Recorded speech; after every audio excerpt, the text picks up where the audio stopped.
Assalamualaikum dan salam sejahtera. Bersama saya Iman Nur Anissa, hos anda di Buletin STEM. Pada hari ini, kita berada di Taman Etnobotani RPG Kampus Tun Abdul Razak yang dikatakan tersembunyinya satu khazanah alam, iaitu madu lebah kelulut. Jom.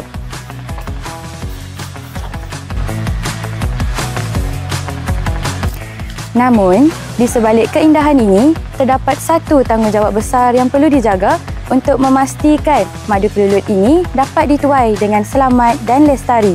Jadi, pada hari ini, kami akan bawakan anda untuk menyelami bagaimana kami menuai dan menjaga khazanah alam ini. Terus bersama kami di Buletin STEM.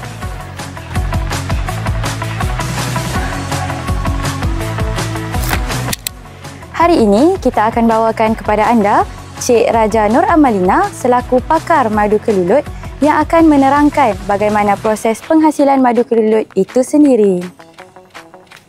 Spesies lebah kelulut Stingless bee Melopini spp merupakan sejenis lebah tidak bersengat yang menghasilkan madu sama seperti lebah madu yang lain. Lebah kelulut akan mengumpulkan nektar daripada bunga-bunga kecil di sekitar Taman Etnobotani. Nektar pula merupakan sejenis cecair manis yang diperoleh daripada bunga-bunga yang terdapat di sini seperti bunga jasmin, bunga akadani, bunga trompet dan juga bunga mawar.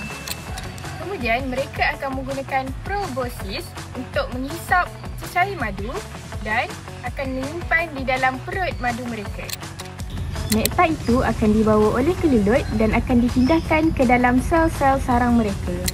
Akhir sekali, lebah mengipas sayap untuk menjatkan air dan menjadikan nektar yang pekat dan seterusnya akan menjadi kelulut yang bertekstur cair, bernutrisi dan juga unik bergantung pada sumber bunga. Baiklah, mari kita saksikan apakah kebaikan madu kelulut kepada kita. Madu kelulut adalah madu yang mempunyai pelbagai khasiat dan khasiatnya lebih banyak daripada madu yang biasa. Madu kelulut bertindak sebagai antioksidan dan mempunyai sifat anti radang yang membantu melindungi tubuh daripada kerosakan sel dan juga keradangan. Ia juga berpotensi sebagai pelindung jantung, anti kanser dan juga anti diabetes dengan merangsang insulin untuk mengawal kandungan gula di dalam darah. Ia juga boleh merawat masalah mata seperti katarak, mengurangkan risiko jangkitan bakteria dan merangsang kesuburan dengan menyokong hormon kesuburan.